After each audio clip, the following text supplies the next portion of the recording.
aujourd'hui truffé d'incohérences. Quand une métropole comme Chambéry, presque entièrement urbanisée, intègre le nouveau périmètre, on marche clairement sur la tête. Dans certains cas, une voie rapide urbaine qui traverse un soi-disant espace protégé. Qui peut encore croire à la crédibilité de ce dispositif? Heureusement, certaines communes ont eu le bon sens de dire non. Pourquoi? Parce que leur territoire est, par exemple, traversé par une autoroute, ce qui rend l'adhésion à un PNR totalement absurde. Elles ont au moins compris ce que d'autres feignent d'ignorer. Ces périmètres n'ont plus rien de naturel. Lorsque le général de Gaulle a initié la création des PNR dans les années 60, son objectif était de protéger et valoriser de grands espaces ruraux à forte valeur naturelle et culturelle. Aujourd'hui, on y trouve de l'urbain, du béton, de l'hypocrisie et un vernis environnemental qui ne trompe plus personne. Et vous, LR, prétendu héritier du gaullisme, vous trahissez cette volonté.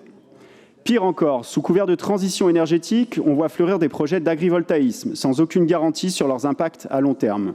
Nous demandons une chose simple, stopper immédiatement toute installation de panneaux photovoltaïques au sol dans les PNR tant que des études sérieuses n'ont pas été menées. L'énergie, oui, mais pas au détriment de nos terres agricoles, de nos paysages et de notre souveraineté alimentaire. Et que dire de la trame noire, une mesure qui restreint l'éclairage public au nom d'une idéologie de décroissance sans réellement tenir compte des besoins de sécurité des habitants.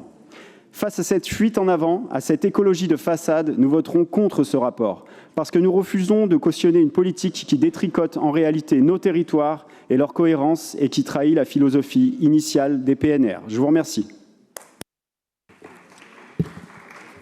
Merci. Je donne la parole à Monsieur Mondon. Merci, Monsieur le Président, mes chers collègues.